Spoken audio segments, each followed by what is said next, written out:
하나님의 말씀 출애굽기 3장 13절입니다.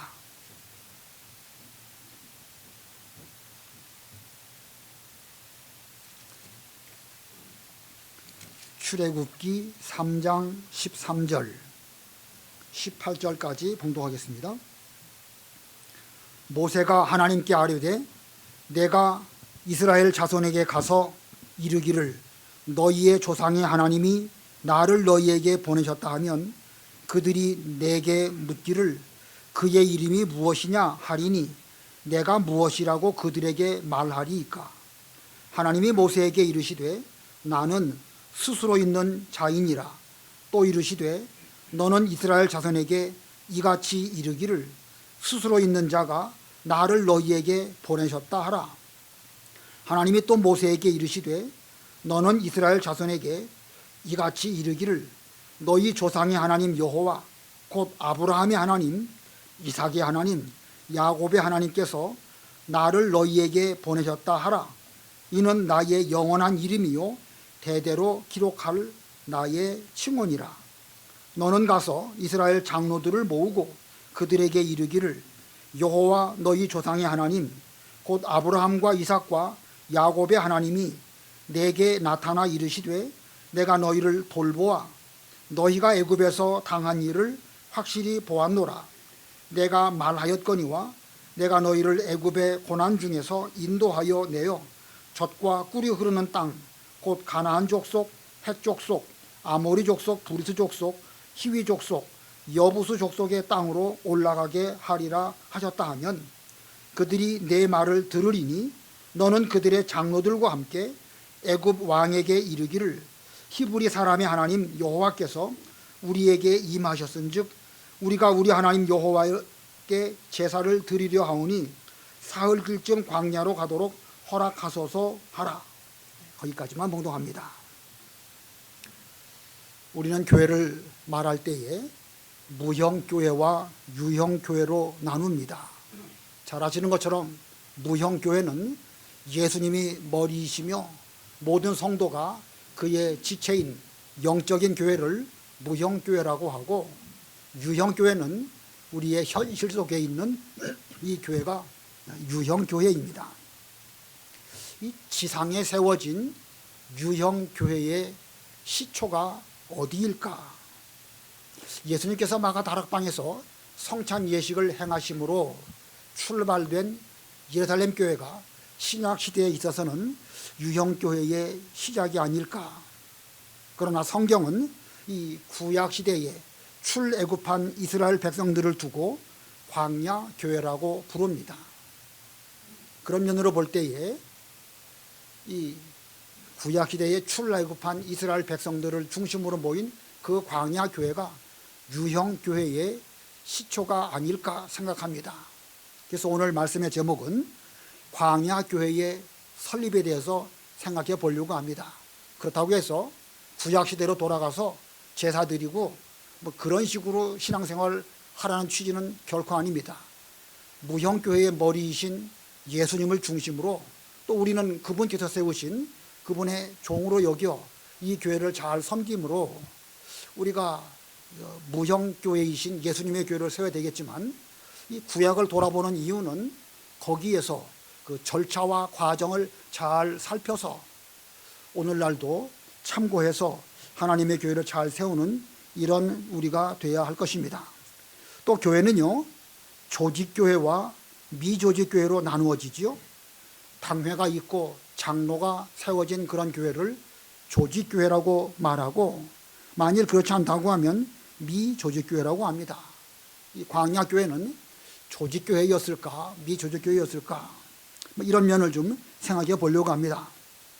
자, 이런 뜻에서 이 광야교회가 어떤 과정을 거쳐서 설립되었는가를 살펴보려고 합니다. 야곱이 그의 식구들을 이끌고 애굽으로 내려갈 때의 그 숫자가 70명 혹은 75명으로 성경은 기록하고 있습니다. 그런데 그 숫자가 400년 지나는 가운데 장정만 60만이나 되는 큰 민족을 이루게 됩니다. 70명이 내려갔는데 400년 지났더니 장정만 60만, 전체적으로 말하면 한 200만 정도의 민족을 이룰 수 있을까? 탄방교회에 있었을 때에 통계청에 다니는 통계학 박사가 있었습니다. 그분 말씀이 자기가 통계적으로 계산해 보니까 충분히 가능하다는 거예요. 수학적으로 통계적으로 가능하다는 말을 듣고 제가 그것을 머릿속에 지금 담고 있습니다. 그런데 이 성경에서는 그들이 어떻게 해서 그런 큰 민족을 이루게 되었을까 생각해 보면 하나님의 돌보심이 있었기 때문에 그렇습니다. 창세기 50장 보면 그 요셉이 죽을 때에 뭐라고 말하냐면 나는 죽을 것이나 하나님이 당신들을 돌보시고 이 땅에서 인도하여 내사, 거기서 말하는 돌보시고를 예전 개역 성경에는 권고하사, 권고라고 말하고 있습니다. 권고라는 의미는 돌보시고 또 돌보신다는 그런 뜻입니다. 출애굽기에도 이스라엘 백성들이 그 고역으로 말미암아 하나님께 부르짖었을 때에 하나님이 그들을 돌보셨다는 말씀이 있습니다. 출애굽기 2장 24절 25절 읽어보세요. 출애굽기 2장 24절 25절. 하나님이 그들의 고통 소리를 들으시고 하나님이 아브라함과 이삭과 야곱에게 세운 그의 언약을 기억하사 하나님이 이스라엘 자손을 돌보셨고 하나님이 그들을 기억하셨더라. 예, 돌보셨고 권념하셨고 옛날 개혁에 그렇게 돼 있죠. 거기서 말하는 권자가 돌보시려고 생각하셨다, 그런 뜻입니다. 오늘 본문에도 같은 말씀이 있습니다. 본문 16절 하반절에 보면 내가 너희를 돌보아 너희가 애굽에서 당한 일을 확실히 보았노라. 자, 하나님이 돌보셨다. 하나님이 그 어려운 중에도 특별히 관심을 가지시고 자신의 백성으로 여겨 그들을 잘 돌보심으로 말미암아 그들은 큰 민족을 이루게 되었습니다. 자, 그런 면으로 볼 때에 이 광야 교회가 존재하기 위해서 가장 우선적으로 있어야 할 것은 이스라엘 백성입니다. 교회로 말한다고 하면 곧 성도입니다. 성도가 있기 위해서는 하나님의 돌보심, 권고하심이 있어야 됩니다. 그러나 교회론적으로 볼 때에 성도가 많이 모여 있다고 해서 그 자체를 두고, 성도가 많다는 그 자체를 두고 교회다 이렇게 말하지는 않습니다. 그들을 인도할 목사가 필요하고 또 말씀을 전할 전도사가 있을 때에 비로소 그 유형 교회는 완전한 구성을 한다고 봐야 됩니다. 그래서 하나님께서는 백성들을 번성하도록 하셔서 이스라엘 백성을 곧 성도로, 광야 교회의 성도로 준비하심과 동시에 모세가 태어나게 하시고 바로의 궁에서 그를 잘 기르시고 또 미디안 광야에서 40년 보내면서 앞으로 있을 광야 생활을 잘 준비하도록 그렇게 모세를 또한 준비하십니다. 자, 모세가 잘 준비되었을 때에 하나님은 그를 이 광야 교회의 담임 목사로 그를 보내시려고 준비하셨습니다. 자, 하나님의 이와 같은 준비하심에 모세는 아무 문제 없이 잘 가서 그 사명을 잘 감당했을까? 그렇지 않습니다. 모세가 하나님께 여쭙습니다. 누가 너를 우리에게 보냈냐고 묻는다고 하면 제가 저들에게 무엇라고 말할까요? 오늘 13절에 그런 말씀이 있죠. 그랬더니 하나님께서 그들에게 말씀하십니다. 본문 14절 15절 좀 길지만 우리 다 같이 합독하시겠습니다. 14, 15 시작. 하나님이 모세에게 이르시되 나는 스스로 있는 자이니라. 또 이르시되 너는 이스라엘 자손에게 이같이 이르기를 스스로 있는 자가 나를 너희에게 보내셨다 하라. 하나님이 또 모세에게 이르시되 너는 이스라엘 자손에게 이같이 이르기를 너희 조상의 하나님 여호와 곧 아브라함의 하나님 이삭의 하나님 야곱의 하나님께서 나를 너희에게 보내셨다 하라. 이는 나의 영원한 이름이요 대대로 기억할 나의 칭언이라. 모세가 누가 저를 보냈다고 저들에게 말해야 될까요? 하나님께 여쭐 때에 하나님께서 자신의 이름을 나는 스스로 있는 자다 뿐만 아니라 나는 아브라함의 하나님, 이삭의 하나님, 야곱의 하나님이라 이렇게 내 이름을 그들에게 말하라.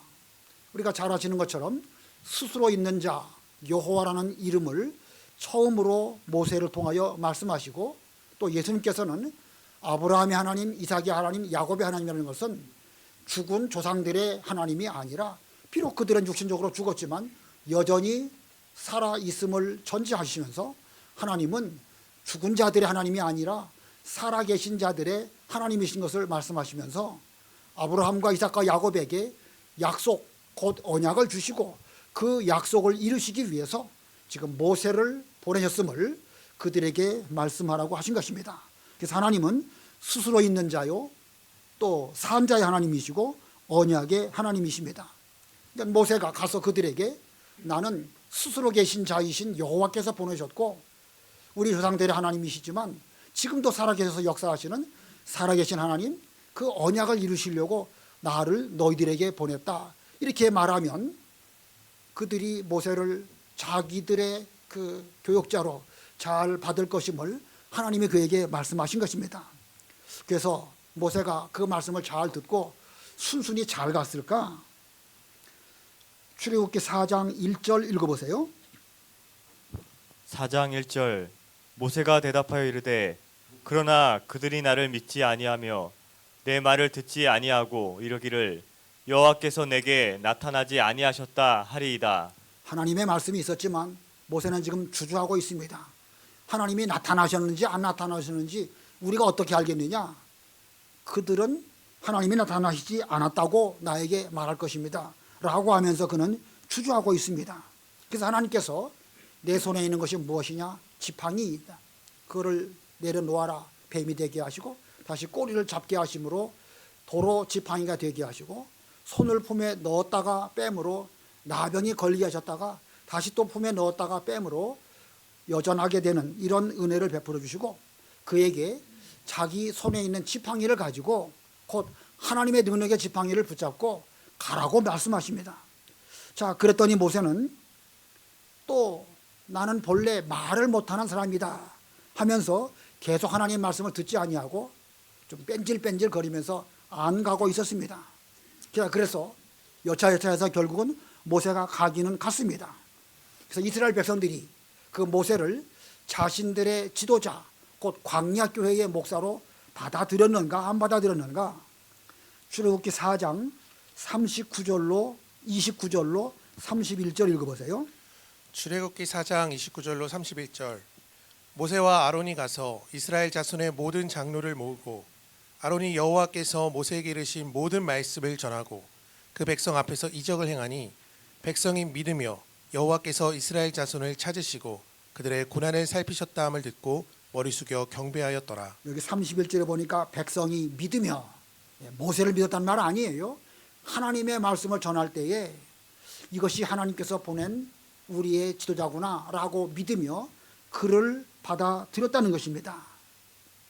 자, 이렇게 해서 모세는 그 광야 교회에서 시무하는 목사가 되었고 시무 목사로 청빙되는 그런 일을 잘 마무리하고 그 시점부터 오늘날 교회론적으로 말한다고 하면 위임 목사가 되어가지고 하나님의 일을 감당하는 시무하게 되는 것입니다.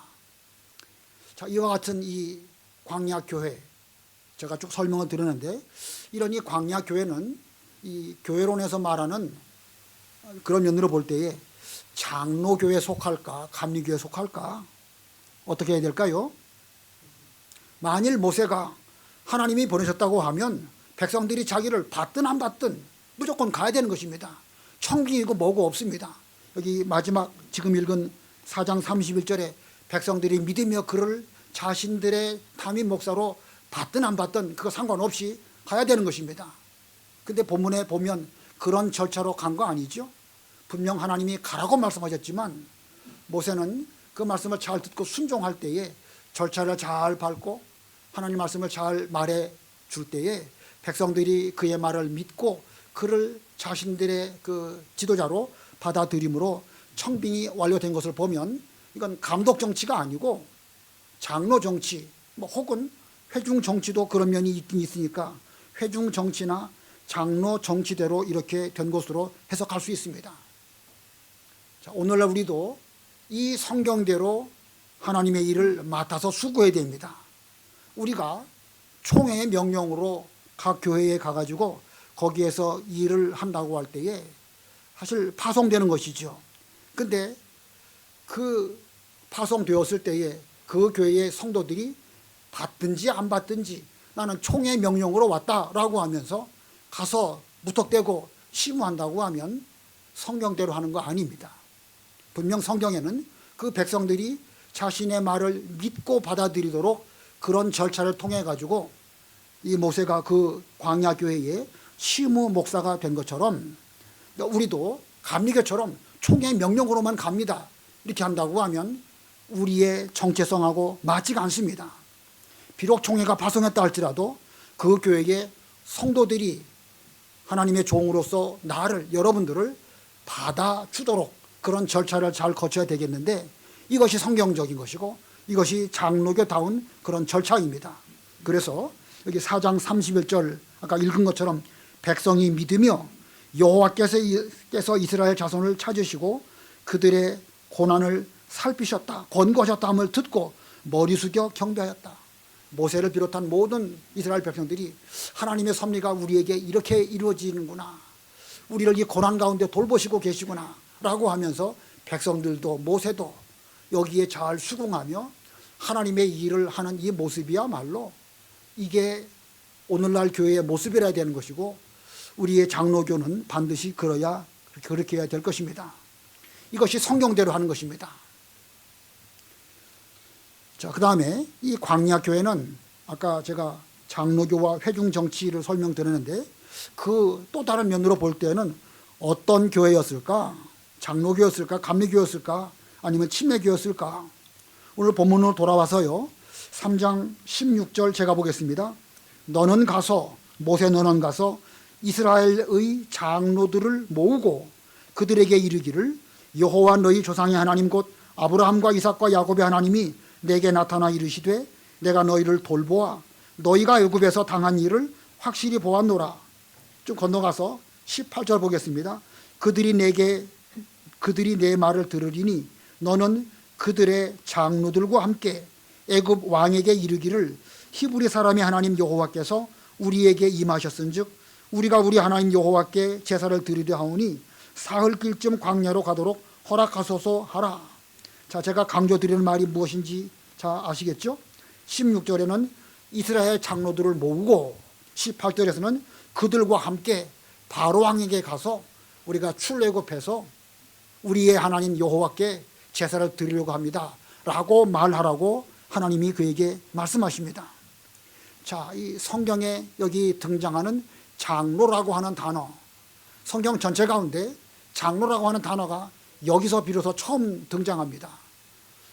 창세기에도 장로라는 단어가 있기는 있는데 옛날 개역 성경에 그 애굽의 장로, 애굽에 있는 그 나이든 그 지도자들을 그렇게 표현하고 있지, 우리가 오늘날 말하는 장로, 우리가 신앙적으로 말하는 장로는 이 출애굽기 3장에서부터 종종 등장합니다. 자, 모세가 그 장로들을 세웠을까? 문맥으로 볼 때 그렇지 않습니다. 장로들을 모으고 한 것을 보면 이미 그 큰 민족을 이루었을 때에 자연 발생적으로 하나님의 주권과 섭리 가운데 그들의 지도자로서 장로가 있었고, 하나님은 그들과 함께 바로에게 가서 하나님 말씀을 잘 말해라 이렇게 기록하고 있습니다. 자, 모세가 하나님의 종이고 가장 위대한 이스라엘의 지도자인데 하나님의 일을 할 때에 아무리 모세를 할지라도 너 혼자 바로에게 가지 말고 장로들과 함께 가라고 성경은 이렇게 말씀하고 있습니다. 심지어 민수기 11장에 가면 이스라엘 백성들이 광야길을 가다가 자기들의 먹을 거는 만나밖에 없다고 투정을 하면서 고기 달라고 떼를 씁니다. 그때 하나님께서 모세에게 말씀하시기를 그 장로들과 함께 하나님 앞으로 모여와라 그러면서 70명의 장로와 함께 하나님 앞에 오라고 말씀합니다. 자, 이런 면으로 보면 하나님은 지금 바로에게 갈 때에도 장로와 함께 가라고 말씀하시고, 하나님 앞에 와서 하나님의 재판이라고 해야 될까? 하나님 말씀을 받을 때에도 70명의 장로와 함께 내게 오라고 이렇게 말씀하시지, 아무리 위대한 모세라 할지라도 혼자 그 일을 하도록 하시지는 않았습니다.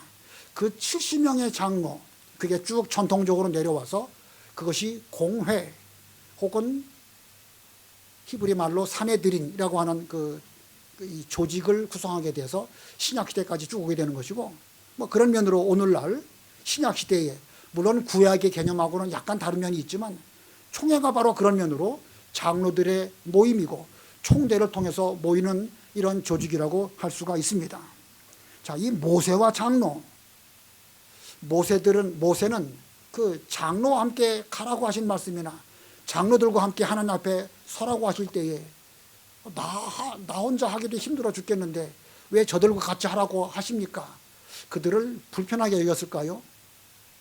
성경에 모세와 장로들 사이에 불편했다는 그런 표현은 한 군데도 없는 것 같아요. 물론 고라당의 문제가 그게 장로인지 아닌지까지는 알 수 없지만 모세 입장에서 그들을 불편하게 여긴 것은 성경 기록상 없다고 여겨집니다. 또 장로들은 자기들의 뜻대로 모세를 움직이기 위해서 뭐 이렇게 한 것 성경에 없습니다. 아론과 훌이 그의 팔을 잘 붙들어 줌으로 인해서 하나님의 영적 전쟁이 잘 되도록 잘 수고한 그런 면이 있지만 서로 알력 싸움을 했다든지 뭐 그런 거는 없습니다. 현대 교회의 대부분의 문제가 어디서부터 출발할까?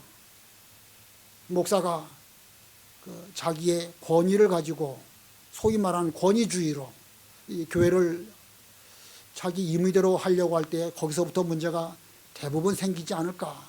이건 뭐 제 해석인데 일반적으로 제 말이 틀린 말은 아닐 것입니다. 또는 여기 뭐 장로님 안 계시지만 또 이게 다 영상으로 송출되니까 보시는 분들도 계시더라고요. 이 장로님들이 교회를 자기들의 마음대로 좌지우지 하려고 하다가 여러 가지 문제가 생기는 교회가 많습니다. 목사 마음이 안 듭니다. 바꿔주세요. 이런 일들 사실 흔히 일어나는 일들이죠. 근데 우리의 신앙의 표준,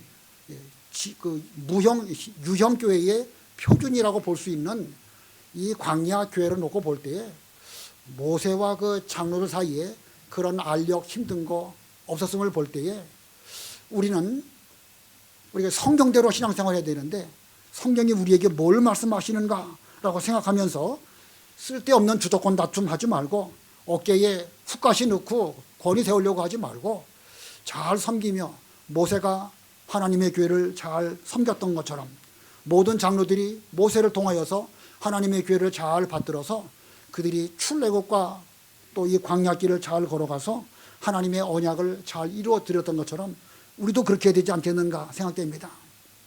저도 목회하는 데 있어서 이 장로님들과의 관계가 어려운 것 중에 최고로 어려운 것이 아닐까. 뭐 이런 저의 신뢰를 들어서 여러분에게 말씀을 드리려고 하면 1시간 말에도 부족할 것입니다. 저도 파이팅이 넘치는 사람이거든요. 싸울 때 저도 잘 싸우는 사람입니다.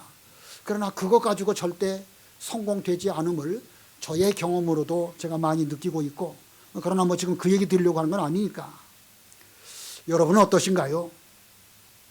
힘들고 말고를 떠나서 어떻게 해야 오를까, 그걸 우리가 지금 여기서 논할 것이 아니라 성경이 무엇을 말씀하시는가, 이것을 우리가 잘 살펴서 함께 가라고 했으면 이거 뭐 힘들어서 못 가겠습니다, 못 해먹겠습니다, 그럴 것이 아니라 함께 해야 되는 것입니다. 성경이 그렇게 말씀하고 있으니까 주도권 납득하지 말고 함께하는 교회와 함께하는 교단이 되어서 우리의 유형교회를 잘 세워서 이 무형교회이신 머리이신 예수님에게 잘 순종하는 우리의 모든 교회들이 다 되기를 바랍니다. 자, 이 시간 이 광야교회가 어떻게 세워졌는가, 성경을 근거로 여러분에게 말씀을 드렸습니다. 모세가 그 광야교회의 부임함으로 비로소 교회가 되었고, 또 거기에 장로와 함께 하나님의 일을 하라고 성경은 우리에게 그렇게 교훈하고 있습니다. 이 교훈대로 우리 모두가 목회를 잘해서 우리의 주인이신 하나님 앞에 우리 교회가 잘 되는, 이런 잘 세워지는 이런 모든 교회가 되면 좋겠습니다. 남성호 목사님이 저에게 이번에 교역자 수양에 가게 되는데 이 프랭카드 오늘 여기는 안 붙였네요. 거기에 표를 뭐로 해야 좋을까요? 전 사실 그런 거 쉽게 말해서 피곤하게 생각합니다. 무슨 구호 붙이고 그런 거 별로 안 좋아하는데 뭐 물어보니까 뭐라고 할까 하다가 제가 머릿속에 이스라엘 백성에게나 헬라인에게나 하나님의 교회에 거치는 자가 되지 말라. 성경에 고린도 전서 10장인가 11장에 그 말씀이 있더라고요. 우리가 하나님의 종으로 부르심 받았는데 거치는 자가 되지 말아라 하나님 말씀을 하고 싶었는데 어제 홍 목사님이 말한 것처럼 너무 도발적이지요. 너무 또 강한, 그래서 여러분들 똑바로 하세요. 거친 자 되지 말고 이런 취지로 받아들여질 것 같아서 저도 그런 뜻으로 말한 것이니까 그래서 그걸 안 하고 그냥 교역자 수양에 이렇게만 프랭카드를 붙였습니다. 아무쪼록 제가 여러분에게 이 말씀을 통해서 드리는 말씀은 성경이 우리에게 뭘 말씀하는가, 하나님의 종으로 부르심 받은 우리가 하나님의 교회의 종이 되어서 잘 섬겨야 되는데 이거 뭐 주도권 다툼하고 쓸데없는 거에 에너지 다 쏟아가지고 하나님의 교회에 우리가 거치는 자가 된다고 하면 이건 종이 아니라 자기가 주인의 자리에 있는 꼴이 될 수밖에 없습니다. 이게 성경이니까 성경대로 목회를 잘하는 하나님의 모든 참 종들이 다 되시기를 바랍니다. 기도하겠습니다.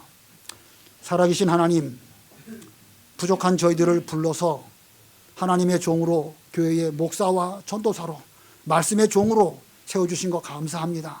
너무나 어려운 자리에 저희들을 세워주셨는데 모세도 그 일이 너무나 힘에 겨워서 누가 저를 보냈다고 말할까요? 그도 주저주저했습니다. 그러나 하나님께서 저희들을 보내실 때에 저희들에게 말씀을 주시고 하나님의 능력의 지팡이를 주셨사오니 그 지팡이를 잘 사용하여 백성들을 하나님께로 인도하며 언약의 말씀대로 광야길을 잘 통과하여 가나안 땅에까지 인도하여 예수님 오실 때까지 이 사명 멈추지 아니하고 죽도록 충성하는 주님의 모든 종들이 되게 해 주시옵소서.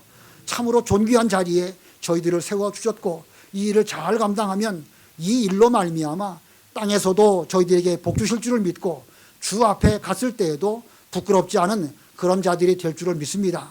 성경대로 맡기신 사명 잘 감당하는 우리 교단과 모든 주님의 종들이 되도록 은혜 베풀어 주시옵소서. 예수님의 이름으로 기도드리옵나이다. 아멘.